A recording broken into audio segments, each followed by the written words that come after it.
All right, guys, welcome back to Commission Reviews. We have another comedy gold in the background. Well, first of all, this queen was my actual first interview. The bad thing about it is that I cannot find that freaking interviews. I deleted the channel. All I got is a damn clip. But I said I'm gonna interview Hope Floods again one day. So I'm so excited to have her come to my platform. So the queen is in the building again. What is going on? Welcome. I'm so excited to have you here. How you doing, Mama? Yes. I'm so Yes, I cannot find excited, my. Abel. I'm so excited to be here that I'm honoring I you can find applause. with my Dallas And Cowboy stuff.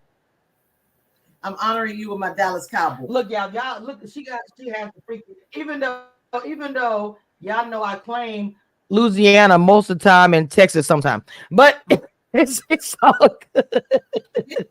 So anyway, look, this she's the queen, y'all. You have to understand when we talk about the comedies, and even when you think of queens of comedies, don't say it to nobody else. It's not, but she's always been, as far as I'm concerned, the queen. Who I feel like so underrated, still funny as hell. I'm pretty sure even a traffic stop is hilarious. So. But I want to start by asking you, 2024, and I've asked everybody this. I feel like that all of a sudden that comedy is funny and popular when it's been that. The Shay Shay interview with Cat Williams blew it up. But my thing is, as a fan who's been here, it's been that. It's been that. What is your opinion about that? Well, I mean, for one, Cat is not lying about everything. A lot of those things are true, Mm. and it's his story to tell. I loved his quote that he said, "Had y'all been kinder to me, had y'all treated Mm. me better, then this narrative wouldn't be the way it is." And comedy is very territorial, especially with the men, but it's even worse with the female comedians. Mm. They don't help each other. They don't want other females on the shows with them. And it's taking us a lot longer to get there because one is not pulling the other up. Damn. So, with that being said, you said some things he said were true. I know he had a beef with a few comments, and like you said, if you were nicer to me, I do agree that people don't miss that. All the people he spoke about him on the Shay Shay show. He just wanted to come back and say, "Hey, let me respond to all of you." But now it seems like everyone's trying to top Cat Williams' interview and coming on there. All the thing now we got Phase on Love. Everybody getting into it. We had the Corey Hogan situation with Darnell Mild, him coming to his situation while he on stage, which I know that's a big no for y'all. I asked Doug about it, and people are taking sides. For you looking in as an OG in the game, what do you think is happening? I mean, we can't blame it all on Cat because everybody doing their own thing, but like ever since that interview, we've gotten so many beefs. I don't get it with Corey Well, Holcomb getting into with everybody. What's going on? well, the beefs have already always been there. They just never been exposed because we didn't have social media, in a way to we didn't have these platforms to expose people and things. And really, it's that person's opinion about how they feel about that comedian, or how they feel that they have been treated with their interaction with that particular comedian. And so everybody has a right to their truth. Everybody has a right to express how they feel. What it has done is really has created a really bad divide in comedy, because now everybody's like, okay, well, you stole my joke, or you stole my girl, or you did a show and didn't let me get on. And everybody's now coming out with all of their stories, and it's playing out in front of everybody. And I think it's a sad state in comedy when we're supposed to be the light of the world. We're supposed to be making everybody laugh, and now everybody looks like they're looking at us like, dang, I didn't know that everybody felt this way about each other. They're able to work together, but they feel a certain way about each other, which is in any business, of course. But it's just that it all playing out in live in real time. Did you experience that yourself, being on the road? Because to me, as far as being a woman, I know in the time you came up in, it was very, not popular to be a black woman, a woman, period. I know from what I've heard being in comedy. And I really want to hear about that because I'm sure the comedy, like the Just Hilarious, the new people now, and I want to hear about how you feel about the new ones too. But I want to hear about your experience. Hearing what Kat said, I just wonder, you probably got stories too. You just haven't said anything. Absolutely. I'm just waiting for my time, because if I go on there where I'm at, I look like a hater, or whatever. So I got people, so many people called me after Kat's interview and said, "That's your story." I said, "Yeah, it is my story too, but I need to get back on more so I can be able to tell my stories so I don't look like a hater." I have a Monique in me. Every female comedian has a Monique in them, about their experiences on the road, their experiences as female comedians. Miss Laura said it best. They'll put 30, 40, $50,000, $100,000 in a man's hands, but they won't do it to us. They won't give us those opportunities. And so, you'll see a show with 5 guys on it, and there's not one woman y'all could think of to be on the show. Not one, and so we deal with that. We deal with promoters trying to sleep with us and hit on us and not have our money. Being assaulted on the road as a female comedian. I've had females experience that. Thank God I haven't experienced that, but I've experienced a lot of, work-related sexual harassment. Let me just say it that way.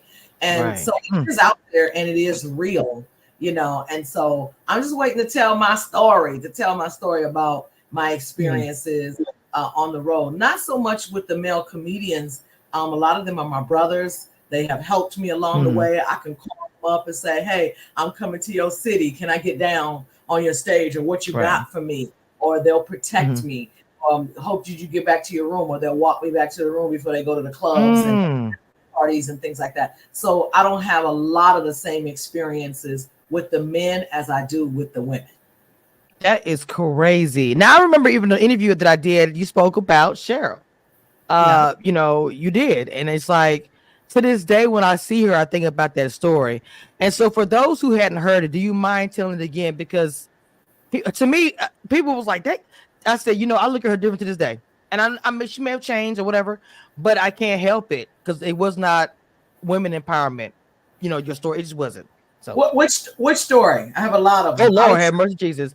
I know that it really wasn't a story. You was kind of just saying she's up on this show, The View. Oh, just the way she treated you was not right, and how she didn't look out for you. I know you have many, but I remember that was a story. Well, I was Cheryl Underwood's best friend for 15 years, and when she was broke, and one day in 1990, I woke up and I just said it was toxic, and I didn't want to be her friend anymore, and I never spoke to her again. She called and I didn't answer the phone, and when I finally did answer, I told her I don't want to be a friend no more, and that's my choice. And people always say, "You need to go back and apologize." And I said, "Apologize for what? I didn't do anything. I'm happy for her success. I'm happy for everything that she's got. It was toxic." And some friendships run their course. Some friendships, some people aren't meant to be your friend forever, and you have to know when, you got to know when to hold them. You got to know when to go. And I was just tired of the toxicity of our friendship. I was tired that every morning she called me up and it was always some complaint because she was so depressed about her career. And so I just stopped being her friend. I miss her. I miss the fun, Cheryl. We had a lot of fun. We had a lot of fun on the road. We got stories to the grave about the things that we did on the road. Similar to what the male comedians do on the road. We was doing those things and having a good time. So I miss that Cheryl. I miss that fun part of her. But do I miss the toxic Cheryl, the manic depressive Cheryl? No, I do not miss that person at all. And people tell me I'm happy for everything she got because she deserves it. When I tell you she's a brilliant person, she has 2 master's degrees. She's a businesswoman. She's a mastermind at putting things together and being a great businesswoman. So I don't have anything to say on that. There was a time that she had said some things about me, and a girlfriend heard her on another radio show in one of those little towns, Waterloo, Iowa. When they called me up, they didn't know who she was. And they were like, "This lady on the radio talking about you." And so I said, "Record it." And she recorded it. And the person that was with her on the radio, I started texting him. And I said, "Tell your boss to keep my name out her mouth." I said, because when I start telling her Cheryl Underwood stories, I'm going to need Secret Service. Okay. So, and she stopped and she said a few little things that she felt like I would about her. And I said, text her. I said, tell her she knows good and well. I know everything. I know all the bodies of Aries everywhere. Lunel said it best. She said, bitch, when you write the book, you're gonna have to go into hiding. So, so, period. Okay. And it's Nail, shout to my own platform is coming. I'm building my own platform to do my own thing, my own Club Shay Shay, because I feel like, especially with comedy, and I know Shannon, and no disrespect to him, I love the show and I love what it's doing and done. But because he's not in comedy, I felt like he didn't know the questions to really ask, because he doesn't know. He just allowed people to go there and tell their story, but he doesn't know the backstories. He doesn't know the why, the what, and who and what. How did that come about? He doesn't know that part. I really comedy and stuff. But I'm glad that he has this platform to open up this portal. This portal, Agreed. I mean, look, a lot. Yeah, and I hate that it's happening, but like Kat said, had you treated me better. Yes. And that's on them. I mean, it really is on them. So, I want to ask you a question, because recently with the situation with with Corey Holcomb and Darnell Rollins with the whole Miles situation, what I want to ask you is it rude to actually yell while somebody's on stage? Now I know that's a man thing, but I'm assuming it's a woman's thing too. It's just audiences, some people in the audience, if you ain't funny or if you say something that they find offensive or that hits home to them, they'll yell out sometimes too, especially Black audiences, especially if they haven't been trained about comedy, or you say comics talk about their girl or something like that, or they say something, then they will yell out. So it's not nothing new. Do comedians do that to each other all the time? No, not all the time, but it has happened before. And so Donnell, being a real G and a real nigga like Corey, he felt compelled to defend himself. I didn't see it and everything. I try to limit what I see with these guys. I try to limit it because I'm a ride or die. So I'm gonna pick a side, and then I'm not a neutral person. Like I can't. I'm very like a ride or die because I stand on the side of justice, of what I think is right. Stand on business. Stand on business. So, picking a side, you don't want to get involved. You don't want to give your opinion. A lot of times that makes sense. Don't. But if somebody is right or wrong, then when I see them, I'll say something. But to publicly say being a beef that's not mine, no. But that makes sense. That does make sense. A New Yorker, he from the East Coast. He's got he know Punk. I've known him years and years and years, and he's always been who he is, and he has a right to feel the way that he does. Corey has a right to speak like he does, like on your podcast. That's why people get these podcasts, to be able to speak freely about how they feel about issues, right, wrong, or indifferent. It's how you see it and how you feel, and that's why you get a podcast, to have a platform to talk. Period. Because I do say what I want to say. So let me not even lie. So let me ask you a question. Your career, I want to ask about it because, again, you're also a very astute individual. I've always known that about you. Even in your jokes, you can tell. Where do you think what happened? I know that stand-up has always been a go-to. Now we have the skits, the social media, the things. What is your opinion about coming up the old school way and then the new way with the skits? And do you think that affects careers, yours as well? Absolutely. Part of my situation is I took myself out of stand-up comedy when I moved to Dallas and started doing radio in 2004. And so I wasn't on the road as much because they were requiring me to fully focus on radio. Okay. And they were paying me a lot of money to do it. And so it was hard to get up in the morning at 3-4 o'clock in the morning, be on the radio, and then try to be on the road, because Monday morning I needed to be on the road. So I kind of took myself out of that because I had been a road comic for the last 25 or 30 years on the road consistently. And I felt like, okay, this is another opportunity, and I ain't got to be on the road as much and I could still make a lot of money. And now I was cool with that. Okay. And I thought that I was going to be able to do radio because I was really good at it. I was Mm, really, I and so believe that. took the station from a .09 to a 2.4 in less than 2 years, and that's unheard of in Oh, radio. wow. And the owner Okay. there, Yeah, it is. Dallas, KRMB 105.7 in Dallas, Texas, allowed me to say whatever I wanted to say. Mm-hmm. And I was an open book. And people at first were not receptive of it coming from uh, Los Angeles, where Okay. we're a free spirit state, whatever, and going to the Bible Okay. Belt and speaking the way I speak and talking and being open and free to talk about situations and my experiences. People were not used to it. I'll say that. And then as I could explain it, I could say Mm-hmm. something and then explain it, and they were like, "Well, that makes sense," and yeah, she is right, and Okay. that became Mm-hmm. adult conversations, and so we took a lot of the listeners from the other stations who wanted to hear adult conversations on the radio, Okay, now. and Damn. so yeah, so that's how that happened. So I took and then I got married, and I'm trying to be normal and trying to be a housewife, Mm, and married. That was my first time ever getting married, and I'm trying to. That's what happens to female Gotcha. comedians and stuff. We get married, we get a baby. These men get jealous, Mm, and they take us out of our. They put their insecurities on the whole us thing.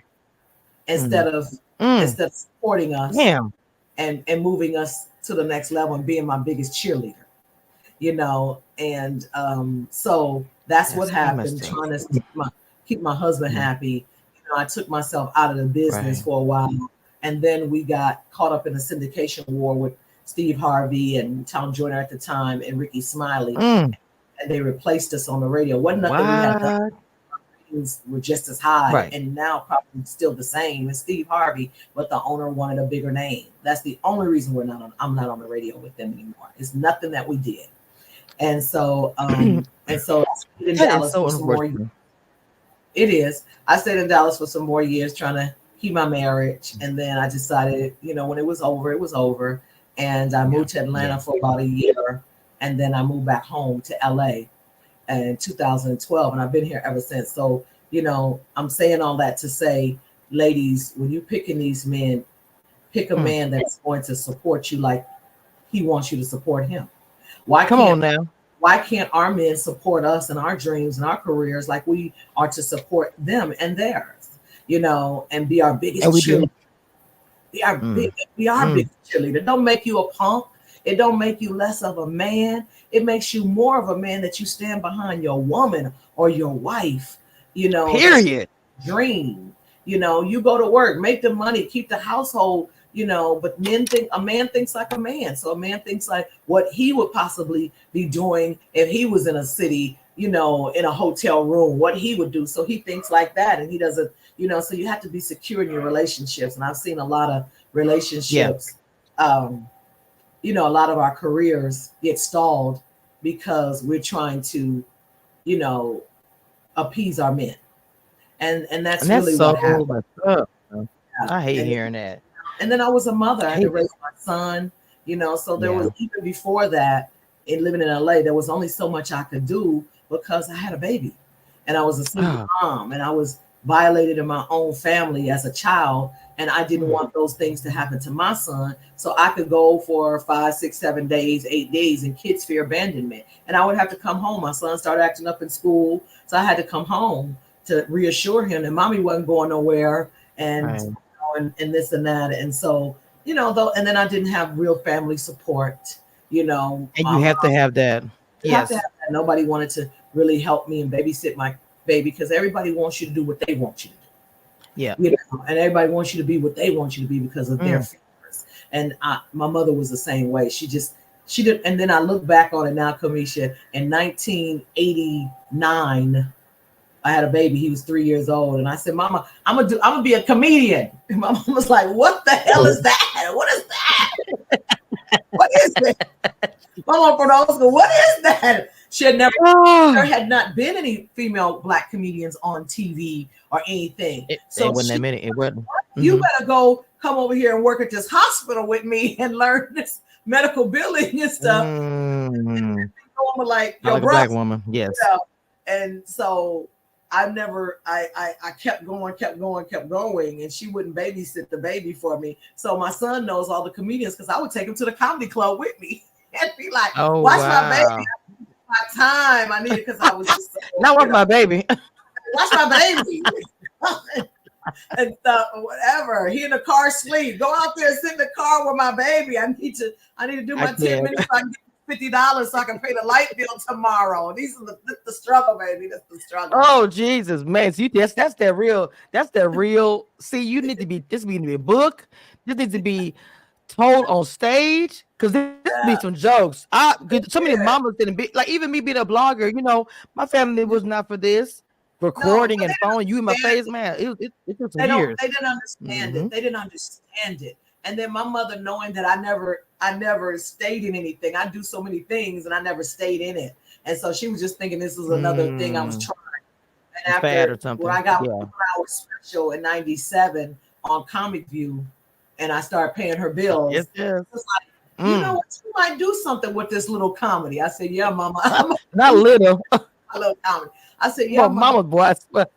Yeah, and then when my mother died at 56 years old in 2004, she told me, she said, it's okay. She said, you keep throwing something up against this wall and something is going to stick one day.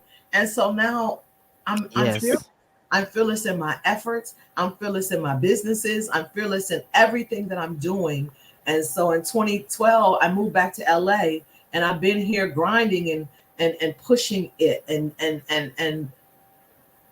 just having the blinders on, trying to have the blinders on. It's very, moving back home. I already lived here, but moving back home and everything's so expensive from Texas, where everything wasn't expensive at the time. It was a big culture shock. So before I moved back, I made sure I paid all my bills off so I could just live, very, very, very easily, and not grand, like comfortable. Yeah. Comfortable, right. And bare necessities because I knew how difficult it would be to live back here again and stuff. So, and I've been back home 10, 11 years, and it's been rough because everybody I was ahead of went ahead of me when I left. So 1 year out of LA, 1 day or 1 week out of LA is like a year. I was gone 7 years, and so here I am back. And it's happening again. But the talent is there. The talent is there though. Yeah. But the talent is there, Hope. The talent is there. You're super funny. It's effortless. And I've always been a big supporter, and I've been like, I've been looking for her. I said, I just want to see her do something. So what do you have going on now? Your baby's grown, you I know how that feels. I have kids in college, so you finding a different version of you. Better jokes in my opinion. But what's the tea? What we got going on now? Well, I'm a grandma now, first of all. So my son 37. So I'm a grandma now. I got 2 beautiful congratulations. Yes, my granddaughter Parker, she's my mini-me. She's amazing. She draws and she likes glitter and sequins and everything. And she's just so beautiful and amazing. And then my grandson Jace, he's 10. So I get my son all over again in my grandson and everything. And he's so and amazing. And he has the heart of gold. He has empathy and compassion for others. And I just love who he is as a person. He's going to be amazing dude. And he loves me to death. You're going to make sure of it. Yes, I'm grantee. I'm grantee, and I'm teaching them to be fearless. And I'm teaching them to be fearless. I'm teaching them that, they can do whatever they want to do, and not be fearless. When we go places and they just hesitate to do stuff, I'll be like, you can do that. It's not gonna kill you. You could do that. You could talk. My grandson loves girls. He loves girls. And we went out to a sneaker ball, and there was a girl he liked, and he was like, Granty, my friend, I don't know where she went. I looked all over for her. He said, I know she hasn't left because her sister is still here. And so she came back around. And he found her. He came back around. He found her. I said, there she is. I said, but play it cool. You don't rush over there to her. Just play it cool or whatever. He said, okay. And he's tied his shoes and fixed his clothes up. And then he went back over there and he played with her. And that's how I raised my son to play it cool with him, whatever. Like my mama went there with my kids. She loved my kids. Yeah. Lord have mercy. Anything over my kids. That I have this is my glitter line. It's called Hope Lips. And then I Oh, make hats. I design hats. I used to do okay. fedoras. Pandemic, I was doing fedoras, and Hmm. then when I shut down everything and started focusing on another thing, and then I said I'm gonna do cowboy hats. And then Beyonce came up with this whole thing, and I was like, "Oh, I'm right Yes, on with it." So right. this is my You are. yeah, this is my You Dallas Cowboy you are. inspired hat. And then I'm in the cannabis business with my son. My son and I are in the cannabis business, and you guys subscribe to my Oh, YouTube okay. channel, Hope Flood. And because what I'm getting ready to start doing is educating people on the benefits of cannabis and CBD from a healing aspect, and not from just smoking weed and doing gummies or something. Right. That this is a Hmm. healer. It's been around 100,000 years. Jesus used it to heal people, and I'm going to re-educate people. I'm an infuser. I can infuse and medicate Oh, any wow. and everything, and that's what I do. So you can go to hopeflood.com and you'll see all of Oh, my I'm gonna have business. the link on there. Yeah, I'm you gonna can have go to your link and all your stuff on home. there Yeah, because I want to know about this business behind the yeah, scenes. absolutely. Yes. So I'm healing people with cannabis and CBD. My girlfriend, I hadn't That's heard from beautiful. her in years, and she called me with lupus. She could barely talk to me 5 minutes, and she started using my products, and I can't get her off the phone. She go to the doctor. They were like, "Whatever you're doing, you keep doing," and stuff. So my goal is to heal people, heal the world with cannabis and CBD, and re-educate people, especially older people, about the Mm. dangers of prescription drugs that'll never heal you. Prescription drugs will never heal you. Don't let them say that cannabis and CBD is bad for you. It's not. It's natural. It's a healer. The prescription drugs is what's never going to heal you. And so that's what Wow. I'm doing right now, is educating people Hmm. on those I'm benefits. so intrigued right now. Three hundred. Mom has lupus. That's why I was listening to you. She has Yes. lupus, so Yes. that's very it's a to my heart right there. And plus, I'm old and I have pain, so that just start there. Yeah, we all got So pain. your comedy career is what I really want to know. Are you going to start that up, or even if it's online, which these days you can actually do that? No, I never stopped. Do you? I never stopped doing comedy. I just wasn't out as much. But I'm back out there. Okay. I'm looking for gigs. I'm looking for things and stuff. So I'm telling with this internet movement, we never saw this coming. We never saw this Mm. social media, internet. We never saw this coming, or we would have been on top of it as well. And we don't have a problem with the internet comedians. We just needed to be named something else and need to be put in another category, because Ooh, I it's love not when you said that. stand up. It's not stand up, because those skits and those dresses and all that stuff and them wigs and all that stuff y'all doing cannot translate on stage as stand up per se. So we're not Mm. saying do That's it. what I've been hearing. We're not saying don't do it, because we got multiple talents and stuff inside of us that we haven't even stirred up. What we're saying is that you Yes. can't think you're going to the comedy club and do those skits on stage, even though you have the following and the people come to see you. It's not the same. It's just not the same. Phase on Love said that. That's that. I think that's the beef between Phase on Love and Country Wayne. That's kind of what the beef is. Like, you sell anything, you got Netflix special, and a lot of people are saying that what you just said is not translating on stage, and some of the audience is not feeling it. Do you feel that's also a point? They're not feeling it once they Well, see him on stage.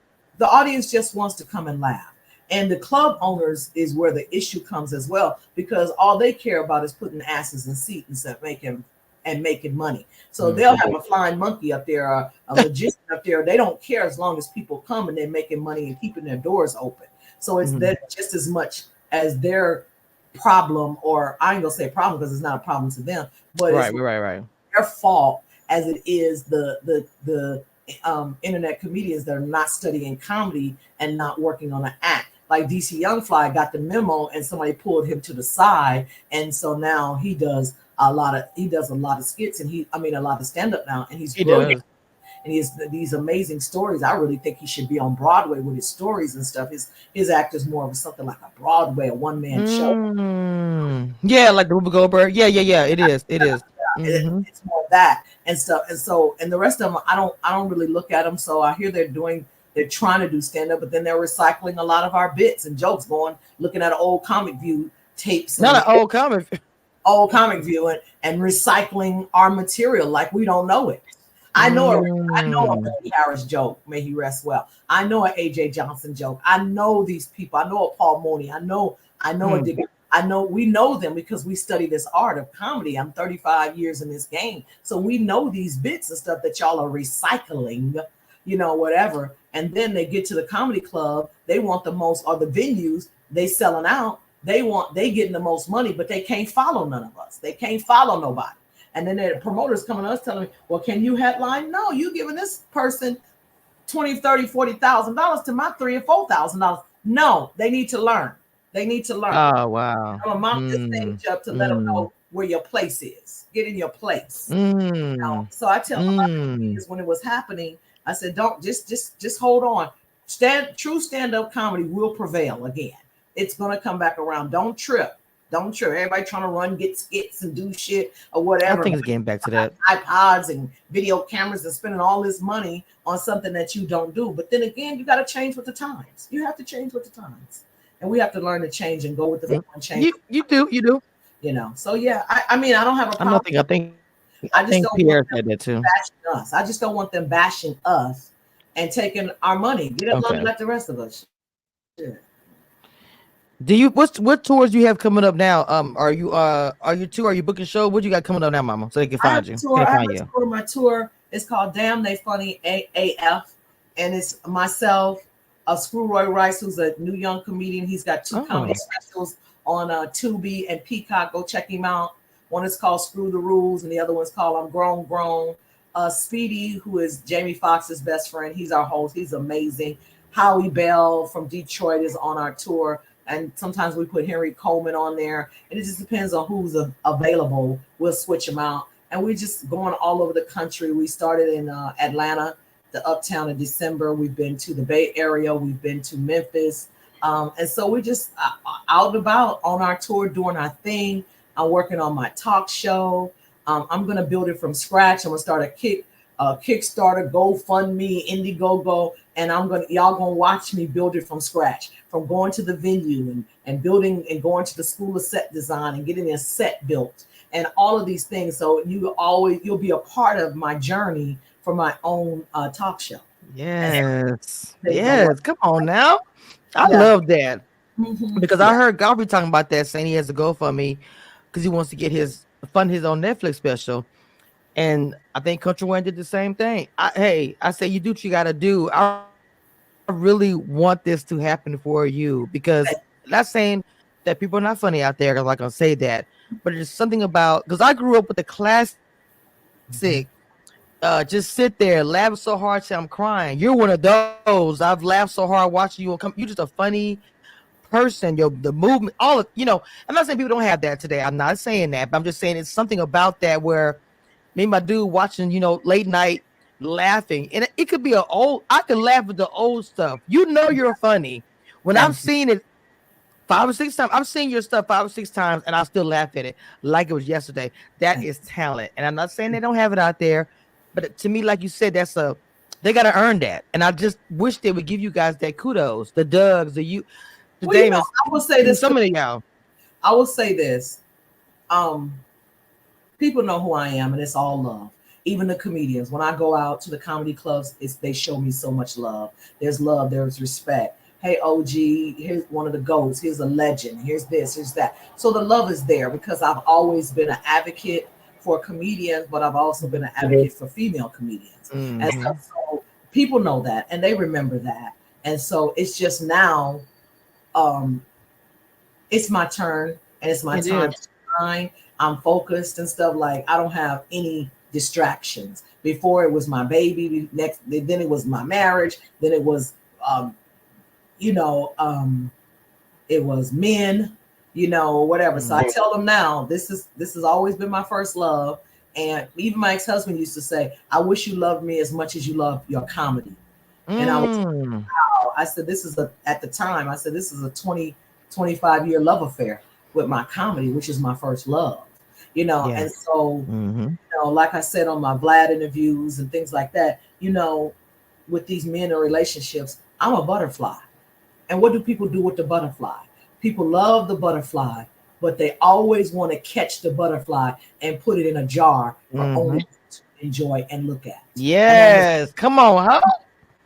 And that has been my experience with men, that I'm the butterfly and you always want to clip my wings. I'm a Cancer. You okay, clip my wings and stuff. I'm a free Same. I ain't going nowhere. Same. Oh, I'm coming back, whatever. And so it has to be a person that is okay with me being who I am. And ladies, you have to pick somebody that just loves you the way you are. At my age, I'll be 58 in a few months. And I don't have time to change for every man that is insecure about who I am.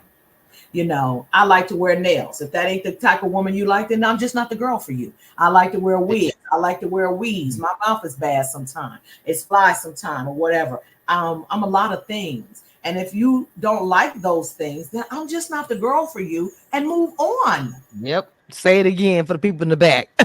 Move on and everything, because you are insecure. You ain't got nothing going on for yourself. Or you just my God. And that's fine. You could be regular, but be regular and then be for me. That's all. So with that being said, and that's easy. That's easy. With that being said, the doors of the church are open. And if anybody out there that's okay with me being me, and you could be you, and we can cohabitate, and you don't want to change who I am, because I'm certainly not trying to change who you are, holla at your girl. I'm single and free. Wait a minute. I'm single and free, Misha, and ready to mingle. I done lost 130 pounds. Wait a minute. The doors are. Wait a minute. They said the doors of the church is open now. Look, so we gonna. I don't need no money like that for that, but I need a man. I need a man with some money that can help me fund these dreams. She said, "Come on down, Jesus." Let me lay hands on you. Let me lay hands on you. Let me lay hands on you, brother. Let me lay. Okay. Oh, Lord have mercy. Oh my God. Yes. I need to see her on somebody's stage. I need her to come down, do something so I can go to the show. But even if you don't, your YouTube channel, and I'll make sure that I get that shared on my community wall and so they can link it to it. That's where your money can be made. Okay. Yes. And I'm saying this from you need to very constantly. This Sunday, I'm meeting with somebody this Sunday, and I need a social media manager. I can't do all of this by myself. I can't do all this perform. It's a lot. It's a lot. It's a lot. It is. It is. Trust me. I don't have a. I wish I did. I run 4 channels, plus all my social media and my podcast. And I do it by myself. And trust me, I'm up at 2 a.m. uploading podcasts, editing the YouTube. I mean, it is what it is. For me to get to over 8,000 subscribers, it's a lot of work. Yeah. Huh? Yeah, you text me at 2:30. I said, does she know I'm 3 hours behind her? She know I'm asleep.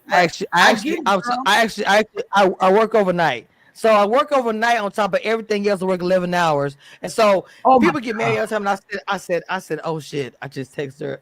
Because as a habit, I think everybody's up. How you got a man and doing all of that? Do he be like, baby, now look. He do a lot. He does. I hear it.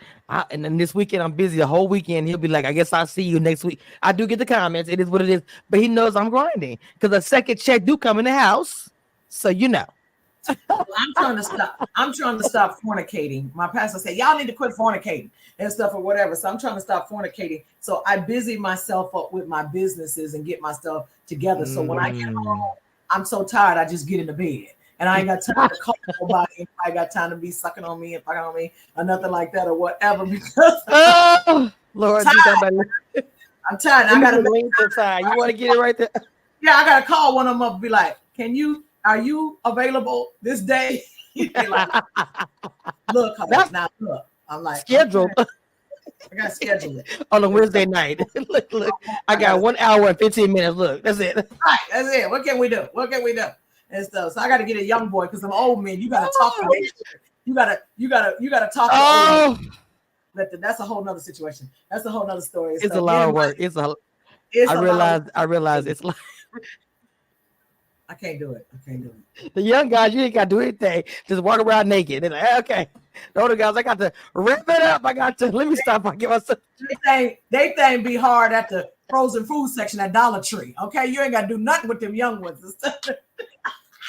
Them old niggas, you got to win the blue Jesus. Whoa, you ready? You got to talk to it, thump it, lick it.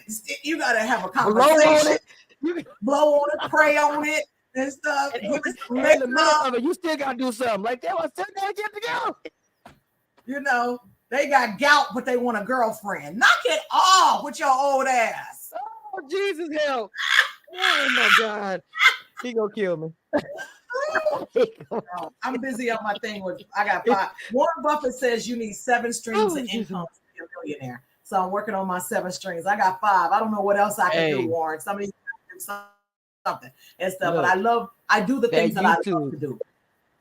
Yeah, I gotta give it down. I would ask you, but you got too many damn YouTube. Yeah. I got about 4. Look, me myself, I got 4 channels. I got a grilling channel, a cooking channel, my comedian and celebrity channel. Then my biggest one, which is the reality TV.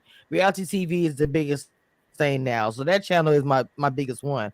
But I'm loving this channel, what I'm doing now, because interviewing you guys it's so insightful. And I'm talking to the OGs because you guys have so much to add to the new. I'm like, y'all can't forget.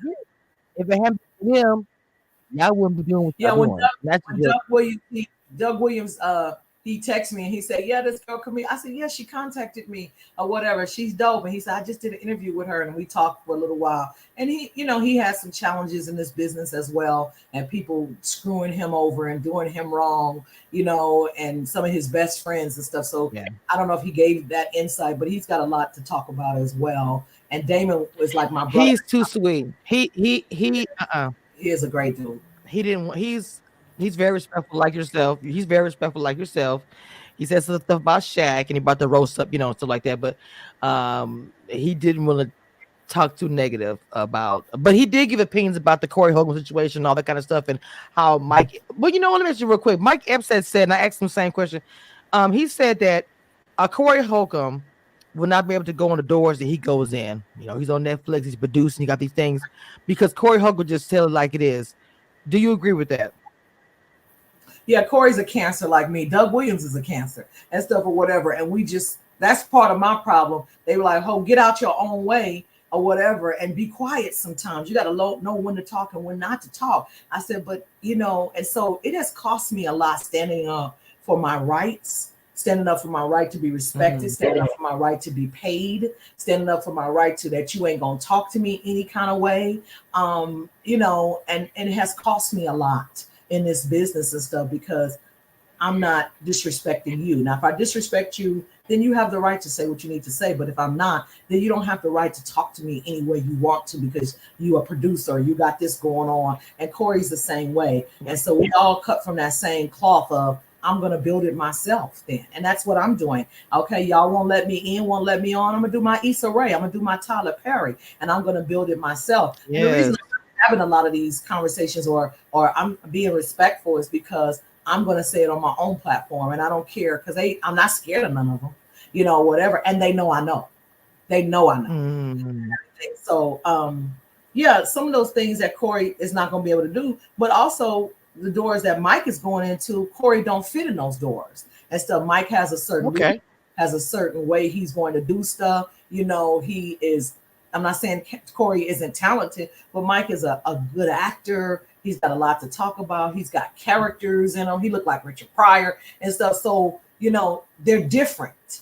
Okay. So of course, Corey's not going to get what Mike gets because they're different. And then Mike is connected differently than Corey is connected. And that's a lot, so there could be some bitterness. And I was bitter for a while and God told me to stop being bitter and get better. And when you get better, they can't deny you. And so that's what I walk into these doors now and, I walk into clubs, I walk into these doors and it's nothing but love and respect from most of the comedians. It's a few people. I was assaulted by a female comedian last year and, being very disrespectful. And she hit me and we just got into a fight. And, because she's angry about her career and where it is, because she thinks she should be where we are, OGs, and we just allow her to hang with us. Yeah. And it's like, you haven't put in the work. You haven't put in the work Lunel has put in. You haven't put in the work that I have put in. You ain't put in the work some more has put in, or even with Monique. And people, Monique is my girl. And she gave me a shout out because 25 years ago when we were being mistreated by Comic View, I was vocal. I was with that bandwagon And on that was Cheryl Underwood, that petition to get us paid. And Monique was like, oh, why are you doing this? This is our only Black network that's giving us the opportunity. I said, because if you allow us to treat, if we allow them to treat us like that, then it's never going to end. Everybody's going to treat us like that. And now 30 years later, she's like, Hope was right 25 years ago.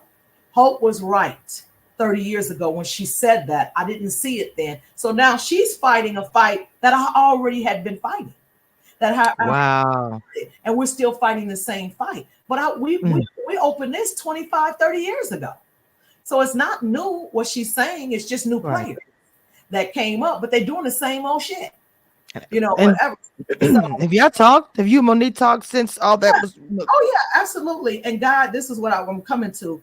God gave me an epiphany about it, that Monique has lost a lot to be in this business. Her son, her relationships, her marriages. She's lost her family. She's lost a lot to be in this business. It has cost her a lot to be in this business. And more importantly, the things that she has said about the big players, why would she lie about these people? Why would she lie? That's career suicide. Right. That's career suicide. Why would she lie about these people? You know, I just think the way she's going about it may not be right. But like I told her, me and Lunell, the only people who ever called her, and she'll tell you that. And she said, Hope and Lunell, the only people that called me and said, we fucks with you. We stand with you, you know, whatever. But I can't do it publicly because I'm trying to get back home. I just look like a hater and stuff or whatever. I look bitter, a hater and stuff. But we stand with you. The DL situation, I didn't agree with because DL is my favorite comedian. He's my mentor. I just felt like those people came for a show. Those people came to be entertained. In Detroit, they dress up. They get fly. Yes, they do. They dress up. You got 2 tickets. You got to get parking. You want to get something to eat. You get your hair done, and you get at the barbershop, you get an outfit, you know, all of that. This is a $500 night. Nobody came to hear about what they didn't know nothing about. If you had a beef, you should have got up there, did your job, killed it, so DL wouldn't have been able to follow, which is impossible. And then like, I got a beef with this, meet me in the lobby. But it was really the promoter's job to say who the headliner was. But it was clear who the headliner was. But if there was a beef, then the promoter, she should have went to the promoter and said, who's headlining?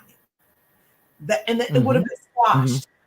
But so we realized it was something else. It was something more personal. And she talked about all of that or whatever. So I didn't agree with that. But everything else that she has fought for and has been fighting for and what she's been exposing, I absolutely stand with her and behind her with those things. And we got to start standing behind each other. Like when Vivica didn't stand behind Taraji, talking about she over here getting checks and this and that. You getting checks with Clear Shield? That ain't a check. And Ice-T's new sitcom, when I saw it, I was like, you over here doing that?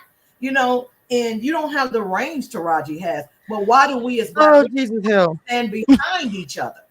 You know, we have to stand behind each other. Otherwise, we're never going to get what we want or deserve if nobody stands with us. I'm sorry, because I just saw the commercial with Clear Shit. I was like, oh, they got a new sitcom. Yay. Oh my God, I can't. But it's true. What you said was so true. The thing about the Monique situation, I love, because you know, as far as women, we don't hold each other accountable. I love how you said at the same time, yes, supporting her, all these things, but I'm also holding her accountable because I didn't agree with this. I love that you did that, because you could easily just say, yeah, I agree, but you're like, nah, I didn't agree with some of those things. And I understand what you're saying, not doing it publicly, because people do say that. Now, these days, when they say you a hater, probably not. People want to hear from you, which is why I wanted to interview you, because I feel like it's not being a hater. If that's the case, then everybody's a hater in 2024. It's all everybody doing is talking crap. So you need to be out there talking crap right there with them and getting a coin. I will. I gotta get a new church home, because this level of where I'm going in this thing, I need some divine intervention. I need some protection, you know, whatever. Because this game, God has sent so many people in the industry to be a light and pluck them out, and He has lost them in there. And so I'm not gonna get lost, because not only do I know who I am, I know whose I am. And so with that being said, it's just going to take a lot of daggers and stuff. So I'm asking your viewers to just pray for me and camp angels around me and pray that I keep my mind, I keep my integrity, I keep my character, I keep my morals and my values intact on this next level, and that God opens doors that no man can close, and that my name be in rooms and conversations that I don't even know and speak about, and that the favor of God is on me to get to this next level because I want it. I want my career. I've earned it. You deserve it. They're not better than me, you know. But if funny was the criteria, I know I can name 50 comedians right off the bat who should be famous, but that's not the criteria, unfortunately. Yeah. It Unfortunately, is. It is. And there's so many. But you're gonna have yours. And if in any assistance you need from me, because YouTube and social media literally is my world, unfortunately. Uh please. I trust me. I had a channel before that had over 3,000 subscribers and I deleted it and started over again. And now I have wow. over 8,000. So I know how to do it. I know what ticks. I know what da da da. You can hit me up anytime. I got you. Come what you think about da da da. I got you. This is like I I know love you. doing it. So you work overnight, so it's good to call, to text you or Yeah, whatever. you can hit me up at 2 in the morning. I'm gonna be away because I have to run the whole team. So yeah, I, Mm. I gotta get that coin. In any means, I'm a grinder. So trust me, I'll be up creating my stuff for my interviews. Like this whole thing What's with Beyonce. I bet you're a Capricorn. You a Capricorn? I'm a Cancer. You are. Born That's why I didn't think so because when I kept saying a Cancer, you never say yeah or now. I whatever. was going to at the end. I'm When born I July the 5th. we're Cancer, but I think we're Jamaican too. We just like, but we love the I've work. We love. been Wow. called that. I've been called that. They say you. When I before I became a blogger, I always had 3 jobs or 2 jobs. I like to have money and take care of myself. 'Cause that's my mom. So I always like to work, and so but I like to talk, and I want to be a producer one day. So literally, I just started doing all these YouTube stuff, and I had panels, mentees that I help get to their own channel. Like it's the whole thing for me. I want this to be my main gig. Yes. Okay. Right now I can't it's rough for people have left their job for this. I can't do it because Not yet. I like money. So it's like I do Not both until God says not it's your yet. time. Just like It's your time, and it will happen and stuff. I mean, So it is what it is. keep grinding and stuff. But that's what we are. Cancers have 5, 6, 7, 8 jobs, and we can do it all. People are like, how you gonna get all that done? Watch me. I'm gonna get it done. I did a comedy But we're convention. very moody and very loyal. Years. Yeah, and we're very loyal to a fault and stuff or whatever. But I had a Yeah, comedy convention I did for unfortunately. 10 years, Hmm. and it was a lot of work. It was a Oh. lot of work. And last year was my last year. People's like, hope you need to do it again. I was like, I need a bag and Mm. I need a team and everything. And I could take it all out of my head and give it to somebody. And every time I tried to give it to somebody, God would say, but I gave it to you.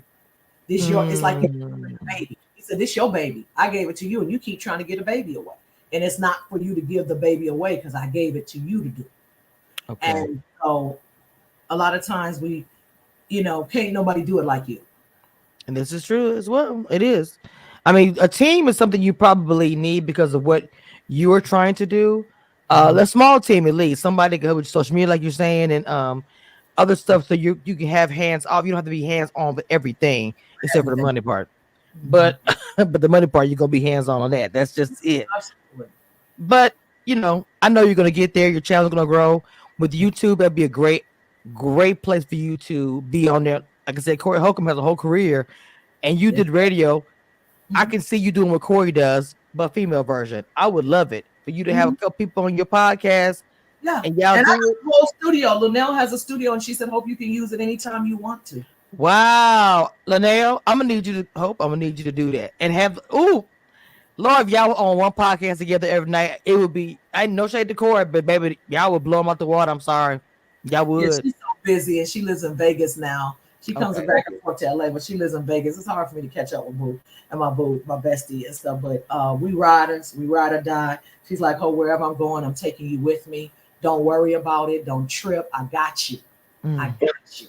love Because it. I had to sit her down. We've been friends 30 plus years. And I went into her house and I said, look, I know you got all these people around you now, and you got a lot going on, but sometimes you need that friend, that good girlfriend Mm-hmm. that you had when you're in the Mm-hmm. struggle. Good Judy. Yeah, that good Judy that you had in the Mm-hmm. Mm-hmm. struggle. And I said, I don't want nothing from you or anything like that because I genuinely love you and adore you. And I'm so happy for you because it inspires me to keep moving, Mm. to know that I'm going to get there, that I can get there.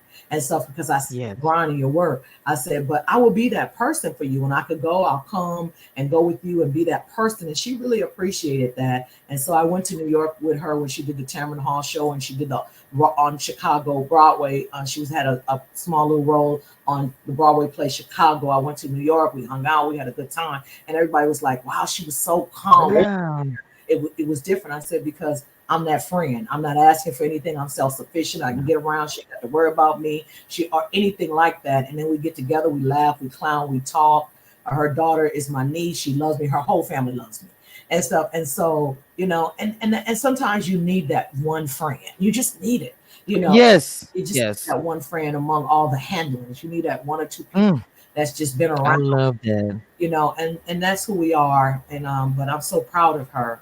So I want to shout out my girl Lunell for all her Oh, I work. love that. That's a beautiful. Oh, I love that. Well, this clip is gonna be Shout shared out everywhere. our other queens should shout out other queens. Kim Whitley, Mm. her thing done. Kim Whitley put me in my first movie, Baby Boy. I shout out Kim. She getting it and That's everything. right. That's right. Working back towards those things. That's I right. can't remember everything, Kamisha, no more. I'm older, and then I had COVID 2 or 3 years ago. I was in the hospital 3 months, almost died. Oh no. Oh my God. And part of the Wow. side Mm. effects is that your memory. So my memory is Yeah. I couldn't remember my act for years, and so Saturday I had to do a set, and I had to do 45 minutes, and I remembered everything and everything. I could have done an hour or more, but I was required to do 45 minutes, and I did it to stretch out to see if I could remember. So now I'm back. Right. I'm back, and I'm just on stages, and I'm looking for work. I'm looking for work for our tour. Damn, they funny as F.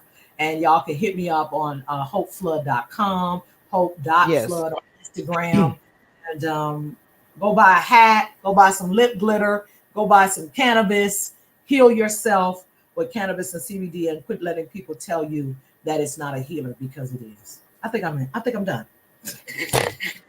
Yes, ma'am. Yes, ma'am. First of all, my, my work here is done. First of all, mine is done. I got the chance to have the queen of comedy on my platform. I know that you say you get love.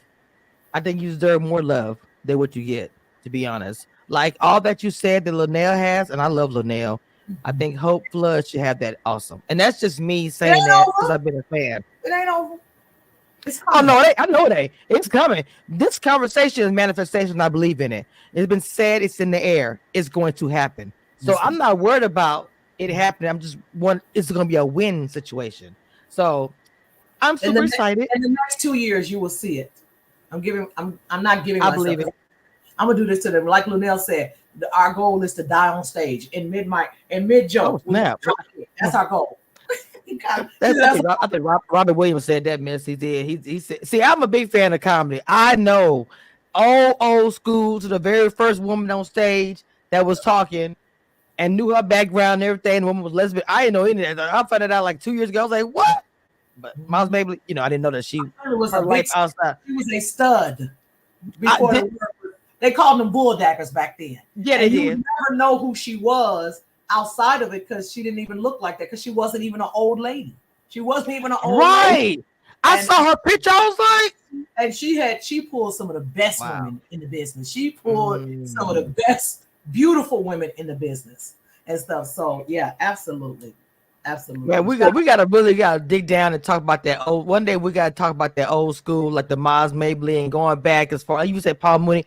Like I say, I know about the greats and even to the now. When I say I do this and research it, I've been a fan even before I became a blogger, so I know about Red Fox and listening to the old album. Maybe I could take it there, but I want the people to understand the history, because love the new stuff, but I don't want the kids to think this is the new comedy like they didn't know about the old stuff. That's why I'm talking.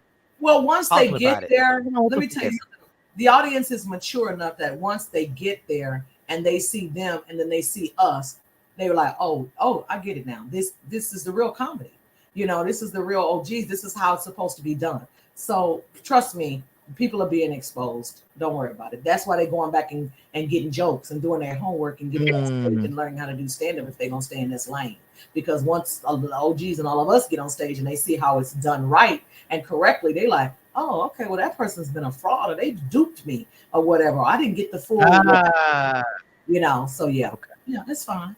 Okay. What do you think? I keep saying one more question, I swear, but you just good. I'm enjoying my interview with you. But the Queens of Comedy, why weren't you a part of that? Was there a reason, or you was there a reason why you were a part? I always want to ask you To be that. honest with you, Kamisha, I pitched the idea to Walter Latham. I was at the Kings of Comedy at the Universal Amphitheater, Cheryl Underwood and I, years ago. And because Steve Harvey's first manager was my friend, we grew up together in my hometown, Benton Harbor, Michigan. So he Okay. gave me tickets. And so I went up to Walter Latham, who was the producer of it, creator of it.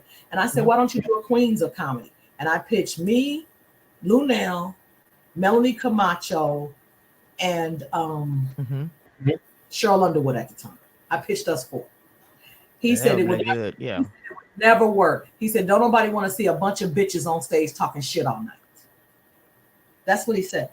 This was early though. This was early. And then next thing I know, Queens of Comedy. That's trash. Next thing I know, Queens of Comedy. Has he ever admitted that? Of course not. He would never admit that, even having that conversation with me. But Cheryl would. I don't know if she would, but she was standing right there. Right. And we pitched it. And not only did he not include me or her, he went on and got some other girls who weren't as popular as we were at the time. And Monique got on it because she had a sitcom, which was The Parkers, coming out. And so that's how she got involved in it. And the rest, I don't know. But yeah. But the Queens didn't do what the Kings did because he didn't put as much funding and money and stuff behind it as he should have and could have to make it successful as the Kings. All of those guys are millionaires, not the Queens. Not the Queens from that. Let me just say. Right. Right. I know one of the girls on there was from one of the girls on there was from, she played Martin's mom. I'm not Martin, Cole's mom. Yeah, on the show. That's how I knew who she was. Yeah, it was Laura. That's how I knew who she was. But that is dirty though to me. He never paid Laura her money. He still owes Laura a lot of money. She quit comedy after that. She don't even want to pick up a mic anymore because of that situation. Treated her like shit. I wonder what happened to her. Treated her like shit. She's hilarious, talented, an actress. She should be. I wonder what happened to her. She just got out the business because of this. She won't even pick up a microphone. Every time she wants to come back and do comedy, she just gets anxiety all over again from that experience of how he treated about her. that. Wait till I tell these stories. Wait till I tell. I'm working on the podcast fall, September, the Hope Flood show. It's called Hope's House. It's coming. Oh, I'm gonna be coming on that part. I can't wait for this, baby. I cannot wait. You finna Corey, no shade, but once she come on, baby, it's a wrap. Cause look, you think he raw? She more raw than Corey is. I'm sorry, I've seen. And I got way more. I got way more stories. I got stories like Cat Williams stories. Oh, man, I got information and insider shit like Cat Williams. That's why people was calling me like, "Oh, that's your story. That's your story." I was like, "I know. It's coming." Yeah, I'm surprised you ain't saying about this whole P Diddy situation because you know everybody got a story about P Diddy.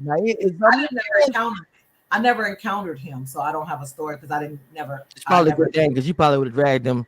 All this mess coming on right now. It's just a mess. But oh my God, this is the year God is exposing everybody. It is the year of God is exposing people because we have put these people on pedestals and made them gods, and God said, "Yeah, well, you know God before me." And so God is exposing these people for who they really are, for Him to show you that, see, you're following these people and trying to be like these people, and they're not me. And you put them on pedestals, and you have and made them gods, and they are not. A lot of these people are monsters.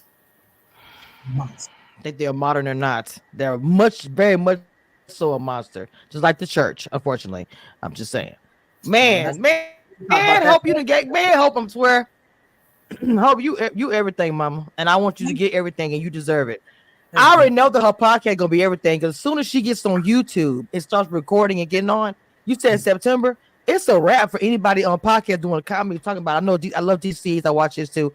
No, it's not a talk show. It's not a podcast. It's an actual show. I'm sorry. Oh, it's gonna be an actual talk show with the. Okay, I got you. Either way, still gonna be good. Still gonna be It funny. is. Either way. But you're gonna have guests on there and everything, probably comments on there. Oh, y'all can, oh, it's gonna be on. Yeah, yeah. We're gonna clown. We got a whole It's gonna be section of on. just clowning people. Okay. And stuff, Make but sure what- you make sure you tell me all the information so I can share it with everybody because it's gonna be phenomenal. I'm looking forward to Yes, it. I will. Guys, this is the Queen of Comedy. She obviously invented the Queen of Comedy and got the prize for it. It's unfortunate when queens such as this do not get the accolades that they deserve. And she is one of them. It's very frustrating, but I'm trying to understand that she is the queen, which is why I had this crown up behind her picture. They look up to her, whether they speak on her name or not, they should. And after I get through this interview, I'm gonna drop clips everywhere so that they do. Period. Okay. Thank you, mama, for coming on to my channel. I got on my queen crown shirt today. She is, because she is that. She is that. She is that. I step into my Don't get it twisted, okay? Yeah. Oh my God. Thank you so much. Thank you. Thank you. This is everything, mama. I really appreciate you coming on. Well, why is it not stop? I'm about to say what's going on with my thing. Yeah, thank you, mama, for coming on. I appreciate it. I will give you details, everything about when I drop this live. It's gonna be a premiere, but guys, I'm gonna have all her links and everything in the chat. So when you click on the my YouTube or her stuff on it, you have her YouTube video, her website. So y'all can go follow her and check out all her new content and get ready for what she has with the guys, but the bless her what's about to happen, which is everything. Okay, it is her time. It's been her time, really. With that being said, y'all know me what it is. One thing I want you guys to know, and that nothing that will never change about this, I am the queen of reality TV. Don't get it twisted and don't doubt it. It is what it is.